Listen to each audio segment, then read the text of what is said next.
Si eres creyente y tienes hambre de una verdad más profunda, necesitas hermeneia en tu vida. Vamos a explorar la palabra de Dios juntos. Aquí nos metemos de lleno, versículo por versículo, descubriendo la riqueza de la palabra de Dios con claridad, respeto y pasión.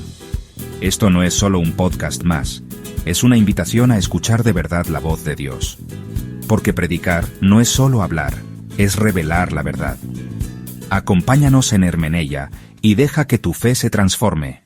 El ladrón en la cruz, salvo en el último momento. Vaya conmigo a Lucas, capítulo 23, los versículos 39 al 43. Lucas, capítulo 23, los versículos 39 al 43.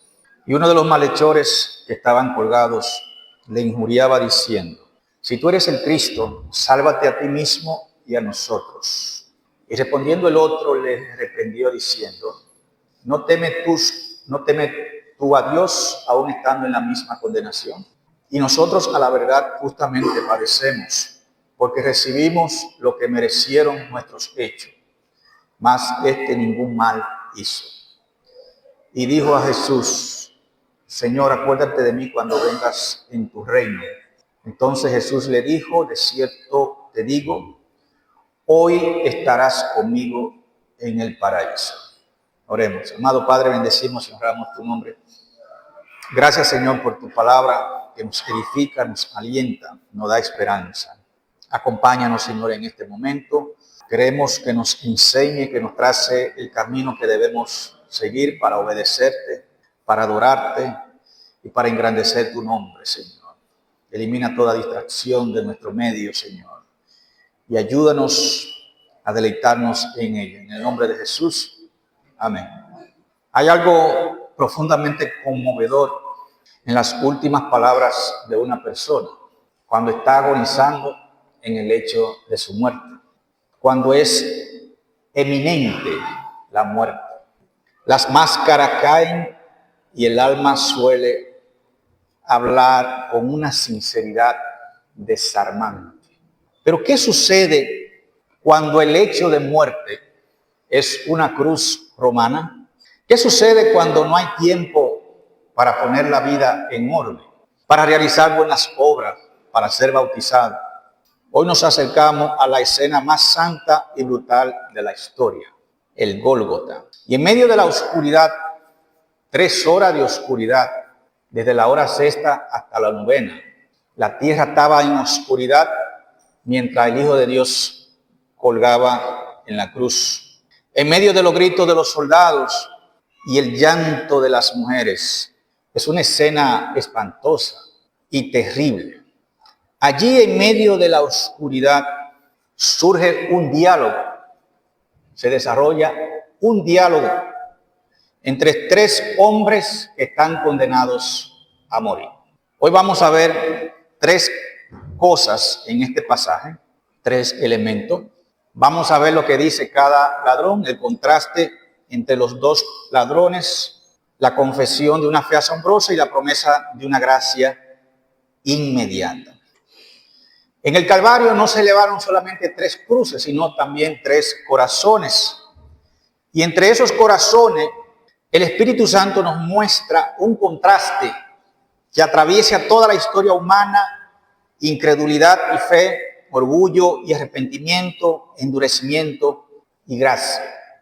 En el Calvario vemos 2 hombres que tienen la misma sentencia, sufren el mismo dolor y tienen la misma cercanía a Jesús. Está uno al lado de Jesús, pero espiritualmente estaban separados por una eternidad. Vamos al primer elemento, la primera parte de nuestro sermón, el contraste de los 2 ladrones, los versículos 39 y los versículos 40. Vamos a tratar el primer ladrón, que tenía un corazón endurecido. Versículo 39. Y uno de los malhechores que estaban colgados le injuriaba. Vamos a detenernos ahí. Allí estaba este criminal injuriando, insultando de manera persistente en contra de Cristo.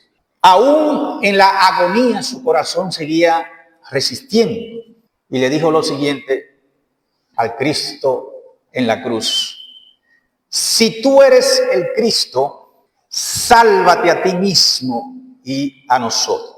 Observe el tono de este diálogo. No es un clamor, es desafío. No es fe, es condición. Tiene el sí de condicionar al principio de su diálogo. Si eres. Es el mismo espíritu que vemos en la tentación del desierto, en la voz de Satanás hablando. Si tú eres el Hijo de Dios, convierte esa piedra en pan.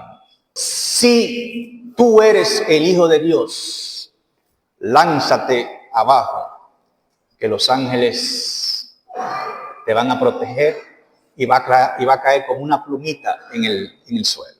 Este hombre no niega la posibilidad de que Jesús sea el Cristo. Lo que él está rechazando es un Mesías que sufre.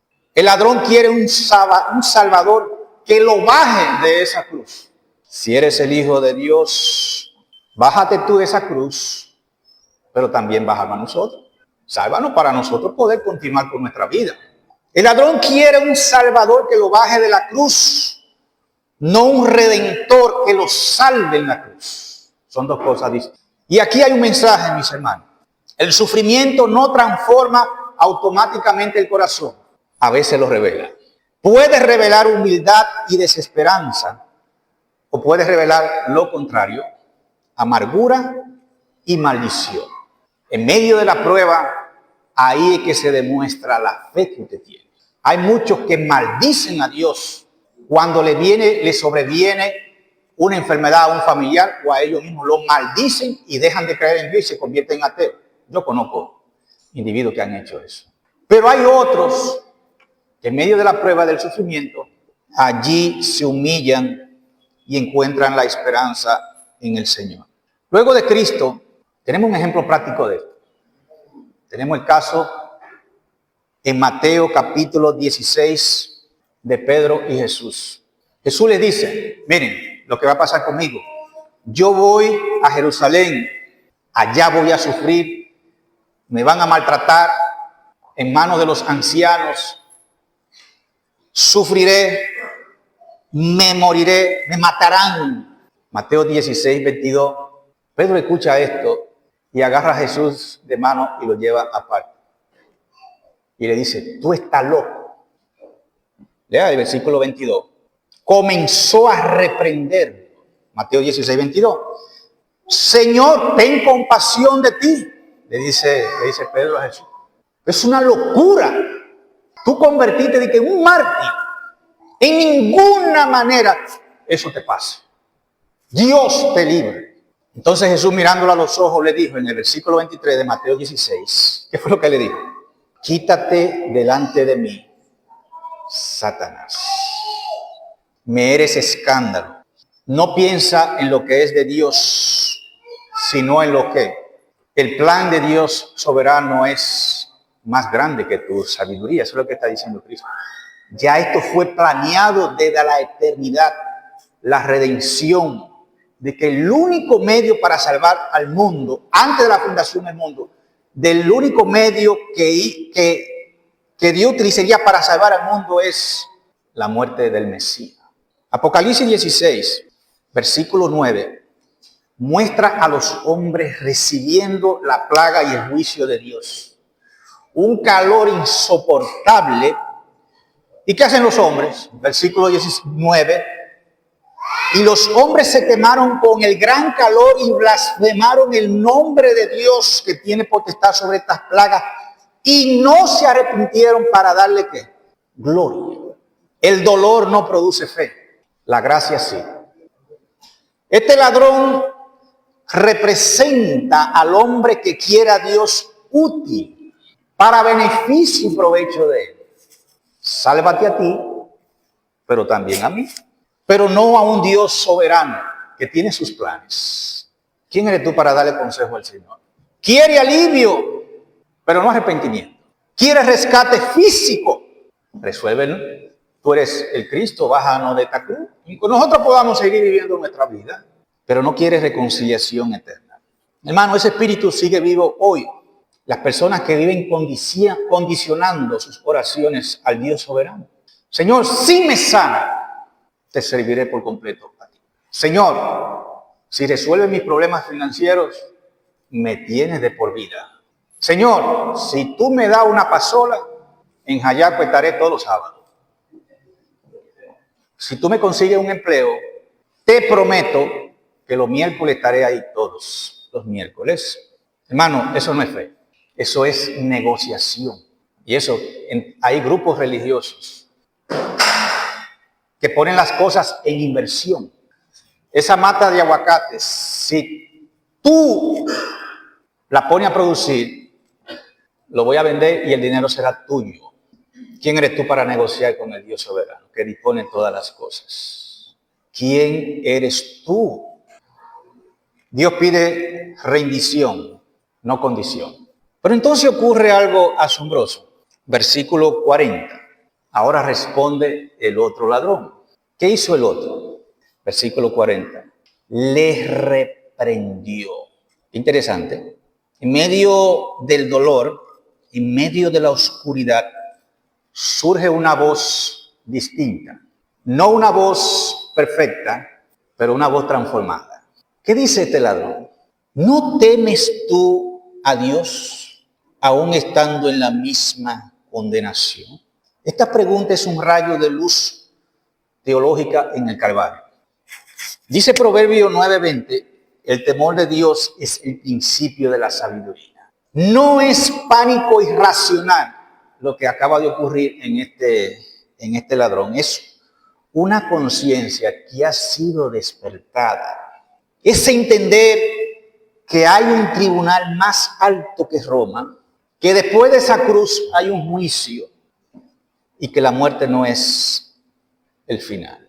Este hombre comienza donde todo verdadero arrepentimiento comienza, reconociendo quién es Dios y quién es Él. ¿No temes tú a Dios aún estando en la misma condenación, tú y yo? Él dice, estamos en la misma condenación. No se justifica, no culpa al sistema, ni minimiza su pecado. Tú estás condenado, yo también. Aquí vemos la voz de David en el Salmo 51:4.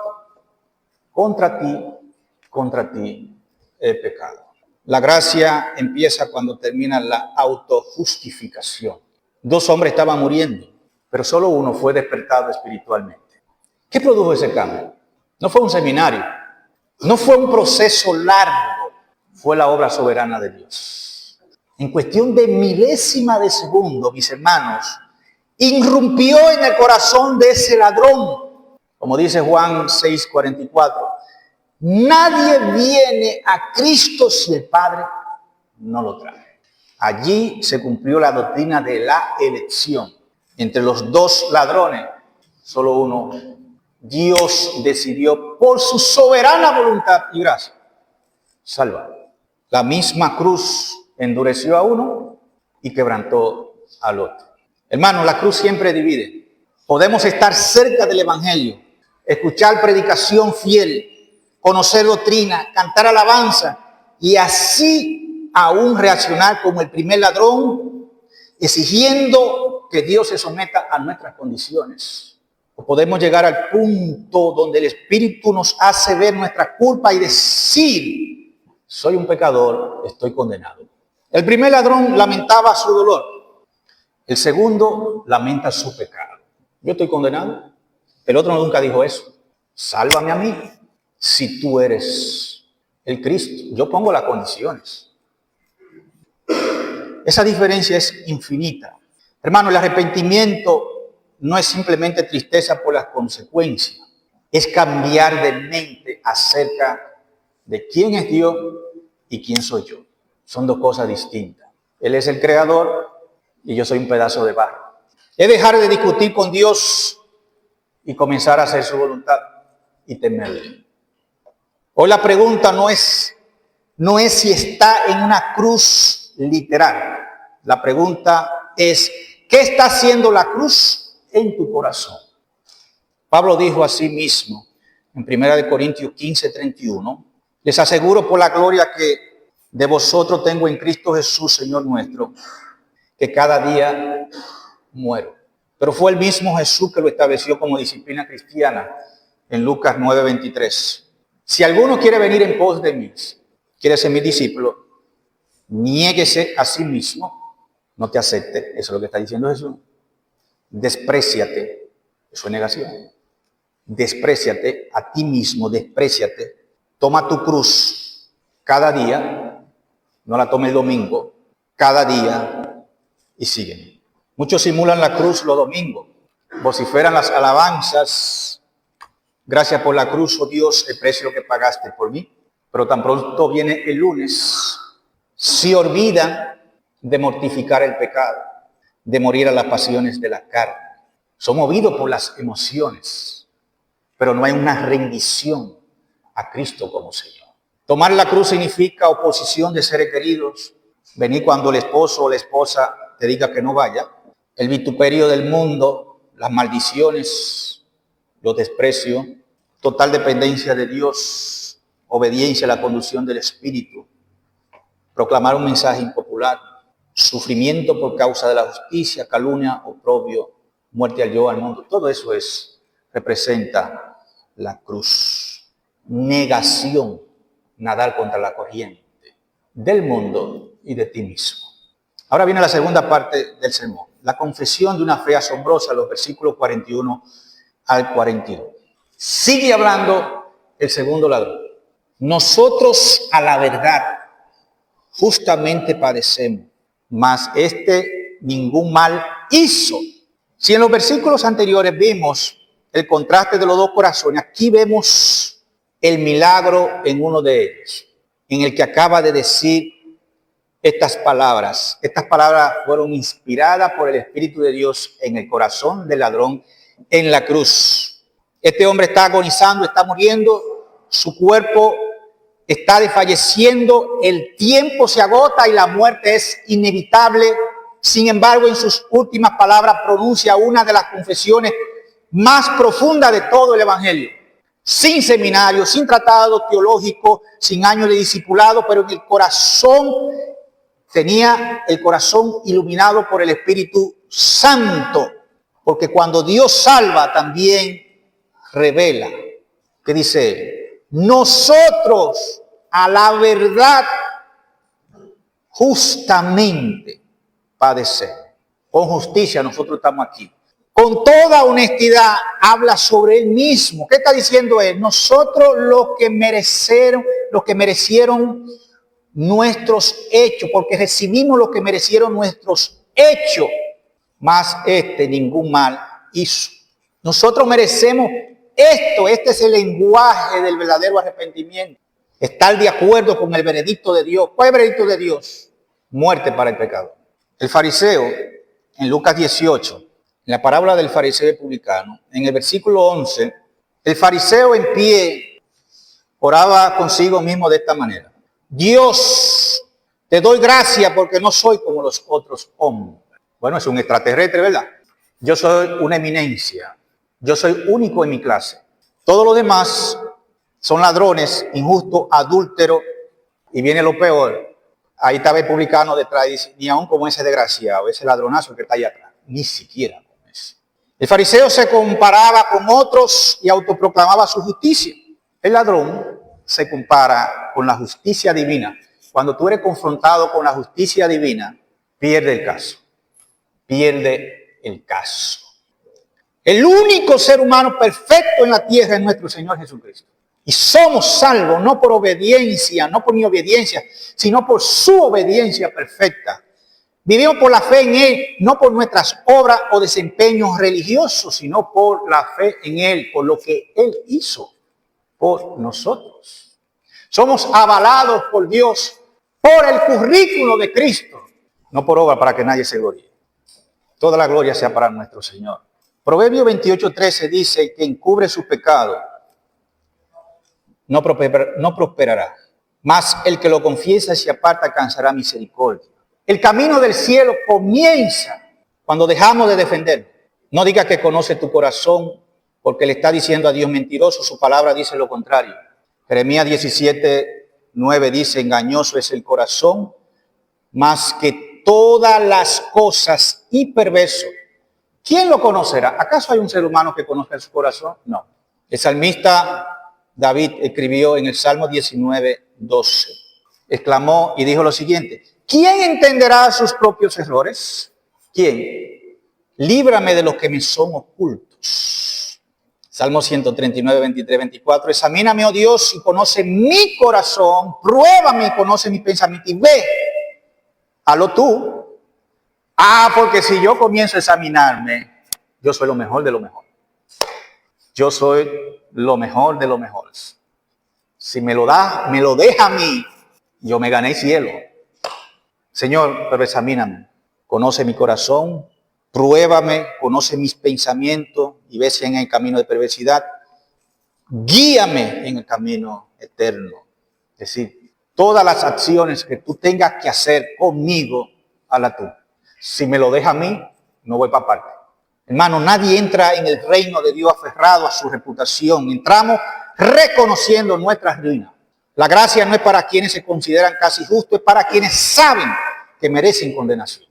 Aquí vemos una de las declaraciones poderosas de este hombre. Este hombre está investido del Espíritu de Dios, el ladrón en la cruz.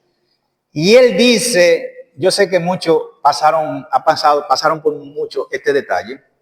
Versículo 41, la última frase. Ningún mal hizo.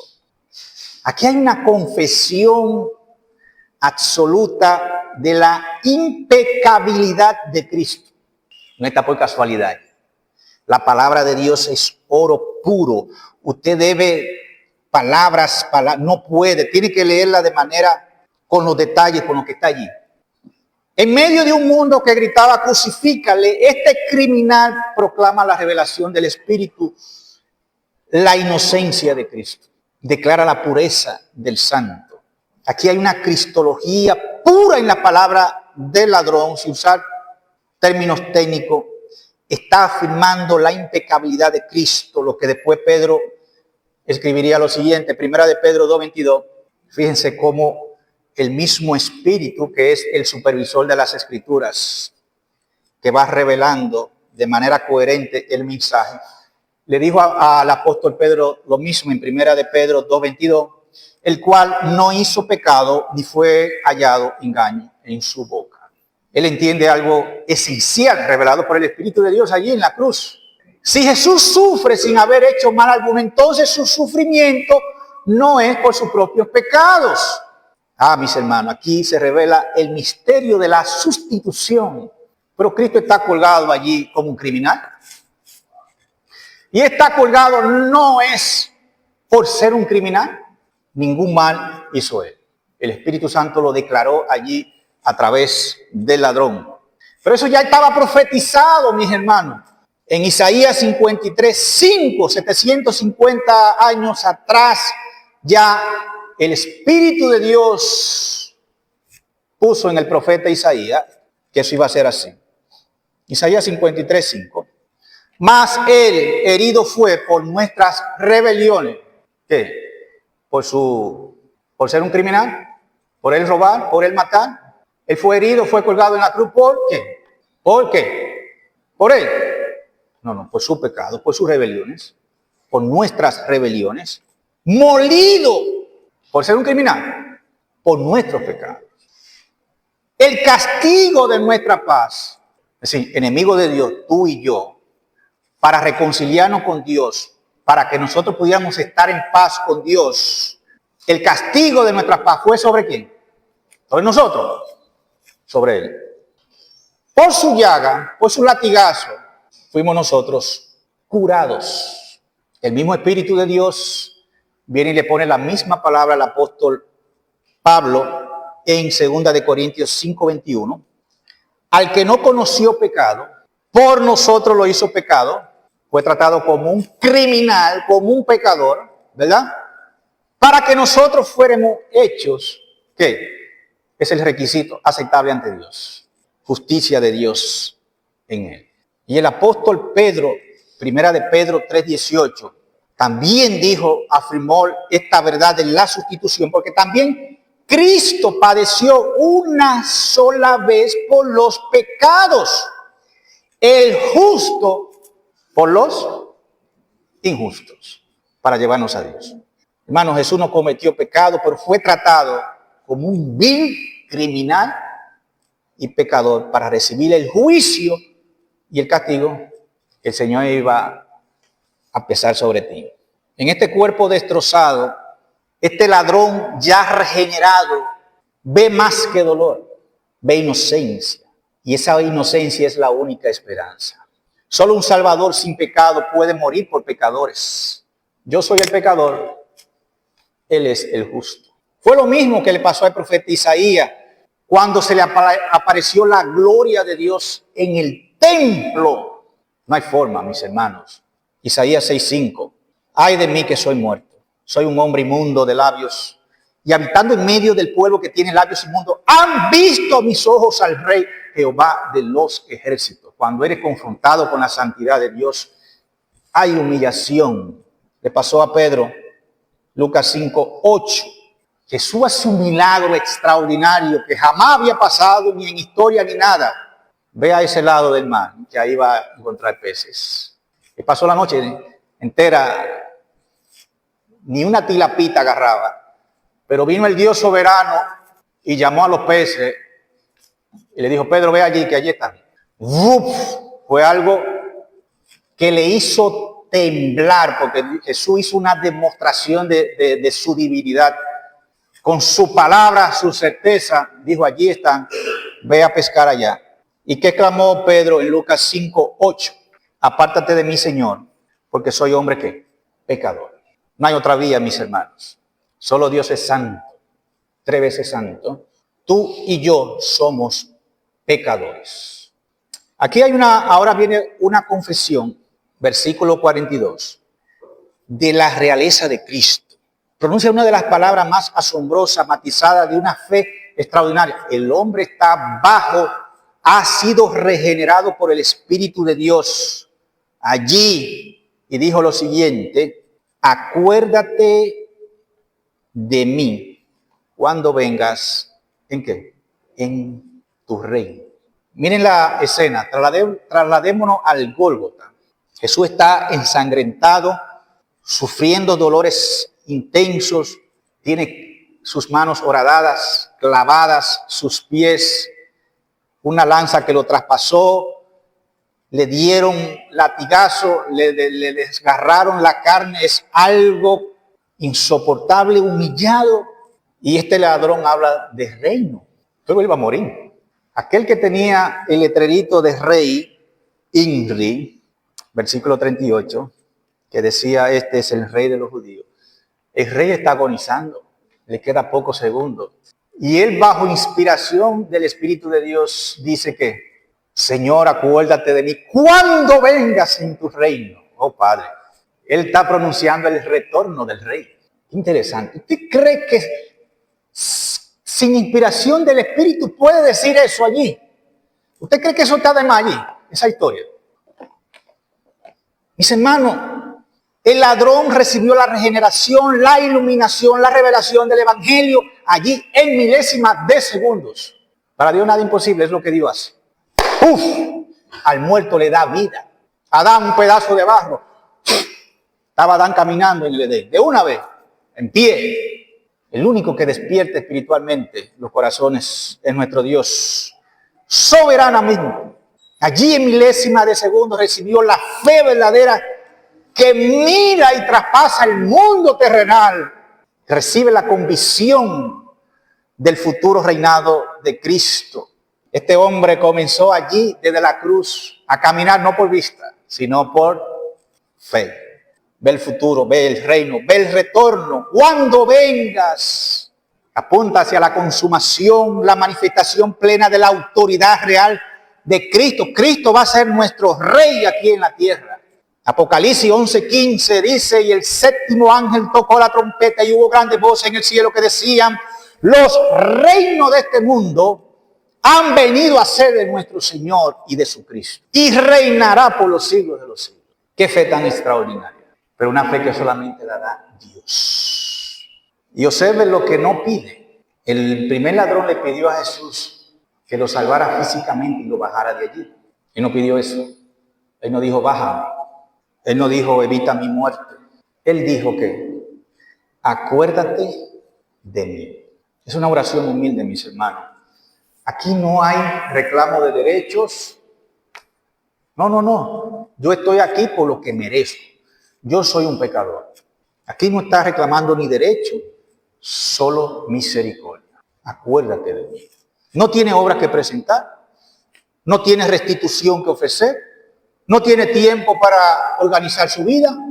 Clama a Dios por misericordia. Solo tiene una fe desnuda que se aferra a un Cristo crucificado y esa fe es suficiente.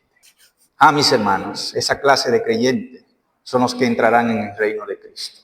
Ya Jesús lo había dicho a la multitud en el Sermón del Monte, Mateo 5:3.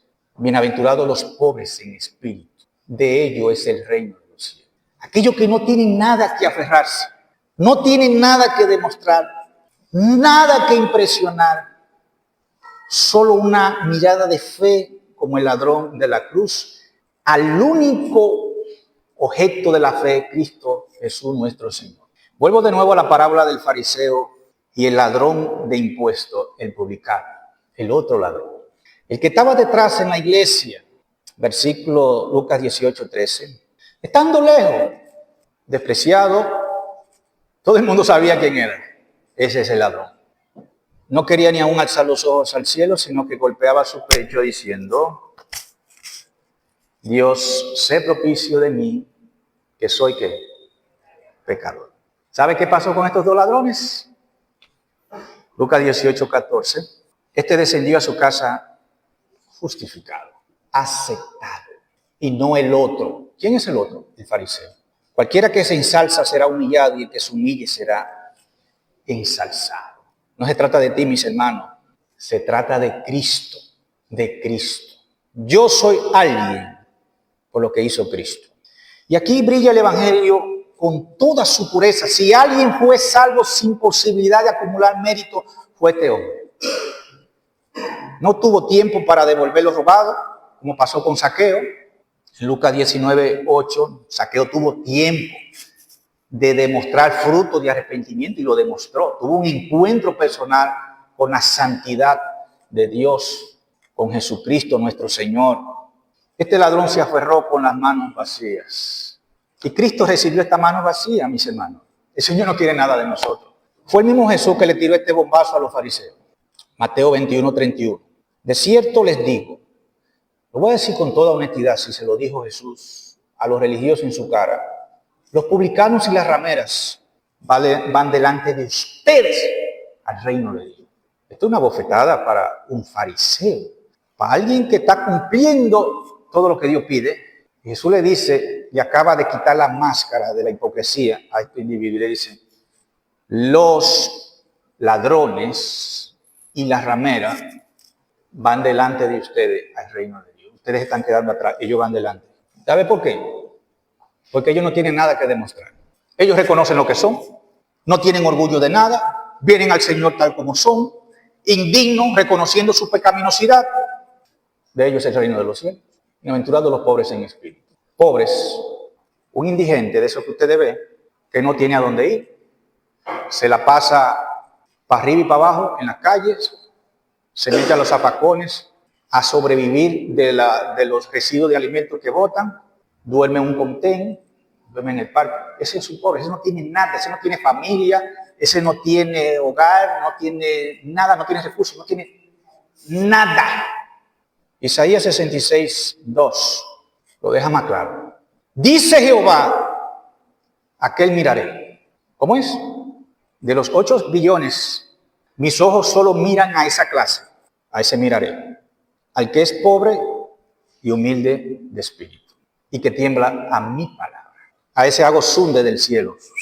Ese es mío. Ese es mío. Con nosotros no quiero nada, solamente elijo esos. Al que es pobre y humilde de espíritu que tiembla a mi palabra. Eso fue lo que le dijo el ladrón al otro. ¿No temes tú a Dios aún estando en la misma condenación? Hermano, esto debe liberar a nuestros corazones cargados por el pasado. La salvación no depende de cuánto tiempo hayas tenido para arreglar tu vida, depende de hoy. Si te aferras al Rey de Reyes y Señor de Señores. Dice 2 Corintios 6:2. He aquí ahora el tiempo aceptable. He aquí ahora el día de salvación. Hoy. Si estás respirando, dale gloria a Dios porque la misericordia está de tu lado. No importa cuán manchada esté tu historia. Lo que importa es a quién tú miras hoy. El ladrón no podía bajar de la cruz, pero sí podía mirar al rey. Acuérdate de mí cuando venga en tu reino. Yo estoy perdido ya. Yo voy a morir, pero tengo mi esperanza en ti. Y esa mirada de fe lo cambió todo, porque cuando un pecador confiesa su culpa, reconoce la santidad de Cristo y se somete a su realeza, el cielo mira y escucha. Y el rey responde. Ya los ladrones acaban de hablar. Ahora viene Jesús y habla. Versículo 43. Después de haber escuchado al uno y al otro, le responde al que fue salvo. De cierto te digo, hoy estarás conmigo en el paraíso. Jesús comienza con una fórmula solemne. Es su amén. De cierto. Cuando Jesús hablaba, usó mucho esta expresión, de cierto, es decir, de verdad, con sinceridad, te lo aseguro. Te lo digo con la seguridad y la autoridad divina que estoy revestido como Dios Todopoderoso. Te lo aseguro. Jesús dijo, bueno, ¿y de quién quiere que estás hablando? Yo me estoy muriendo ya. ¿Qué rey de qué? Es una promesa, mis hermanos, sellada con autoridad divina. Aquí no habla un mártir impotente, habla el Señor soberano, el mismo que dijo, sea la luz, y fue la luz. La ley decía, maldito el que he colgado en un madero, pero la gracia responde y dice, aún maldito en la cruz, tú estarás conmigo en el paraíso. Hermano, nuestra seguridad no descansa en la intensidad de nuestra fe, sino en la autoridad de aquel que promete. Dice 2 Corintios 1:20, porque todas las promesas de Dios son en Él, sí, y en Él, amén, por medio de nosotros para la gloria de Dios. Una promesa inmediata, hoy, no mañana, no después de un periodo de purificación. Vamos a ver si tú das para esto. No. Hoy, no tras siglos de espera, hoy. La gracia no quedó en suspenso en el momento en que este hombre cerró los ojos en la cruz, los abrió en la gloria. Eso armoniza con el Espíritu Santo revelando allí el ladrón. Luego viene a Pablo y le revela en 2 Corintios 5:8, ausentes del cuerpo, dice Pablo, presentes al Señor de manera consciente.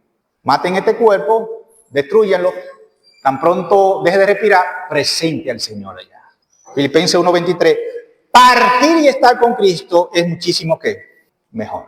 Mis hermanos, para el creyente la muerte no es un túnel oscuro sin conciencia, es un traslado inmediato a la presencia del Salvador. Hay una promesa relacional. Conmigo. ¿Notaron ese detalle allí? El Dios Todopoderoso le está garantizando a ese vil pecador, a ese criminal, estarás. Te prometo que tú vas a estar con el grupete de los que estarán allá. Allá entre ellos, tú vas a tener un lugar. No. ¿Estará qué? Conmigo. Una promesa relacional. Implica comunión, cercanía. La esencia de la vida eterna no es un lugar, es una persona. El cielo no es glorioso por las calles de oro, es glorioso porque Cristo está allí. El mayor regalo del evangelio no es escapar del infierno, es estar con Jesús. Mire lo que dice Apocalipsis 21:3. Y oí una gran voz del cielo que decía, aquí el tabernáculo de Dios con los hombres, y Él morará con ellos, y ellos serán su pueblo, y Dios mismo estará con ellos como su Dios.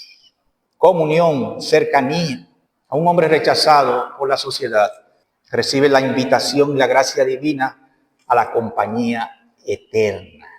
Promesa restauradora en el paraíso, mis hermanos. Esto nos recuerda el jardín del Edén, el jardín que se perdió, Génesis 3. El hombre fue expulsado del jardín, ¿por qué? Por el pecado. Y este hombre culpable y condenado es recibido en el jardín por la gracia de Dios. Adán perdió, Cristo lo restaura. El ladrón merecía el infierno, juicio, separación, castigo. Recibe paraíso, comunión y vida. Eso es el Evangelio, un intercambio glorioso. Y permítame cerrar esta parte con una pregunta clave. Si hoy fuera tu último día, ¿tienes tú por fe esa promesa? ¿Tú estás en cuenta con Dios? Si te fuera a morir hoy, ¿tú estás seguro que estarás con el Señor en el paraíso? ¿En su presencia?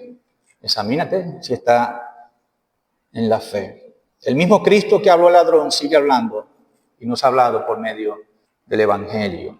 La diferencia, mis hermanos, entre condenación y paraíso sigue siendo la misma.